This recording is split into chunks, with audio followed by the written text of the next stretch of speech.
Hey you guys, it's me Gemstone from tarotforhealing.com. I hope you guys are doing really well. This is your weekly reading and this reading is for Scorpio.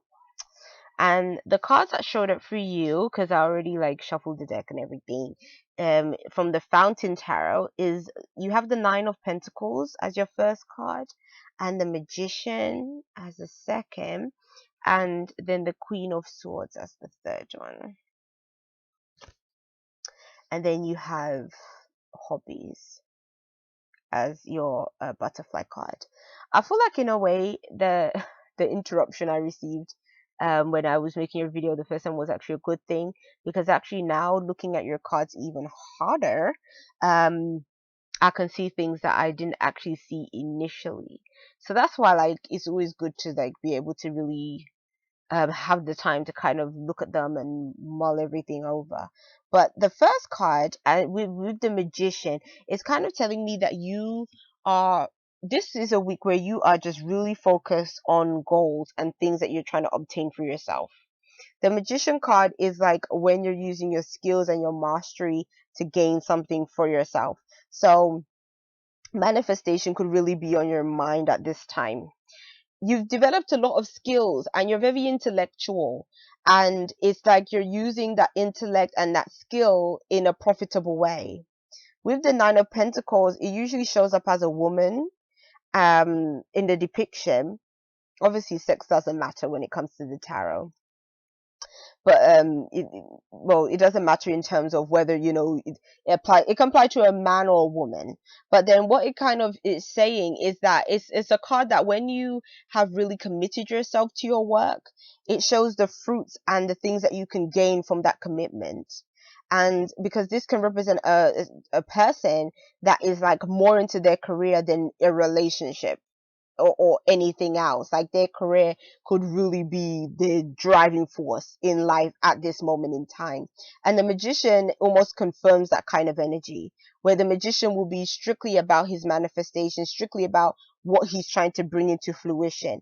And there's not much else that will take up time in his life other than those things. So pairing together, it can be really great things in terms of a career, really great things in terms of a business, really great things in terms of any kind of line of work that you do, because your focus is really going to be on it, and your focus is really going to be on being successful. So it's not like it's not just one of them jobs where you just work a 9 to 5 and you're just there for the hours you need to be there, but you're not really caring, you're not really making an effort. Like these cards are completely different. Like this could almost represent a person that is a workaholic in some ways. It's just that kind of focus on success and finances and work. And then with the Queen of Swords, the Queen of Swords is really can connect with this kind of card because of the fact that the Queen of Swords can represent, out of all the queens, a person that is by themselves, a person that doesn't have children. So the Queen of Swords almost could be, or traditionally, when you look at the traditional meanings of the Queen of Swords, she can represent a widow. So it's almost like somebody again that doesn't have a partner in their life, that may not have family. But then that doesn't necessarily mean that you watching this video don't, but that's just how they can appear just generally. But also what they can show is again, not really focusing on so much on other things and family and relationships, but more focused around career, other things that you want to focus your time on, may not get so much attention.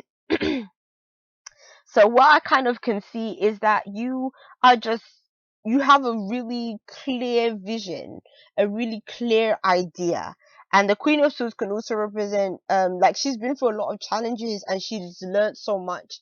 And it's almost like so much stuff, has helped her to get to the way she is. The only thing is that sometimes the Queen of Swords can be kind of cold and calculated in the way she operates. And so some people may find that to be a bit off-putting, but then at the same time, she knows what she wants and she knows what she's coming to do. And that's what the same impression I get with the Nine of Pentacles. It's like you know what you want, you know what you're coming to do, you know what you're coming to achieve, and you're not about to let anyone sway you. It's like you're very certain about who you are, what you're trying to accomplish here. And the Magician is saying that you have the know-how and the capability to do exactly the thing that you're interested in doing or wanting to do. So whatever you focus your attention on, you can manifest. So I would say to you, Scorpio, be careful about how you use this manifestation power, because I actually think that with your commitment, you can manifest something really significant for yourself.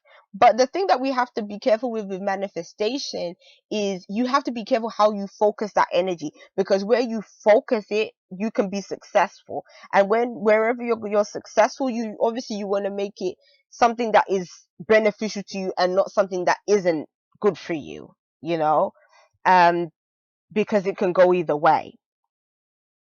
If like these cards are indicating to me most of these manifestations are set for career advancement, then that's really good. That can go really well. Career advancement. Um, if I was to look at these cards in another way and look at them as two different people, I'm almost feeling that this reading could also speak of, which is completely different to the message beforehand. You could have two people in a relationship, in a work environment, that either like you, or yeah, like two people that they either like you, or you work alongside them. And however you guys work together, I think that you actually make a good team together. And so, because you all have the same goals in mind, and I think that's the thing, is I think that this week you're going to be with people of a like mind. That's what it is. And so because of that, it's like you can all come together with the things that you're trying to achieve, the goal that you've set, and you can be very successful. So I can see that as well. Or maybe you have some know-how that you can impart onto somebody else to help them manifest something or help them create something. So that's how that can be. And hobbies. Now, this is an interesting card, because I think that this is serving as your advice card, because it seems that basically they're telling you that you have to just stop being all about your work all the time. Like, you have to maintain some kind of balance here. Like, don't be you just all work and no play. Like, try to have some fun. Try to have something else going on with you. Because that's what I see in these cards is just too much like seriousness and too much just goals and just, kind of having this tunnel vision. It's kind of saying, make sure that you have other things going on, other interests, other pursuits, other stuff, in the meantime as well. So, peace and many blessings to you, Scorpio. I'll be seeing you. Bye.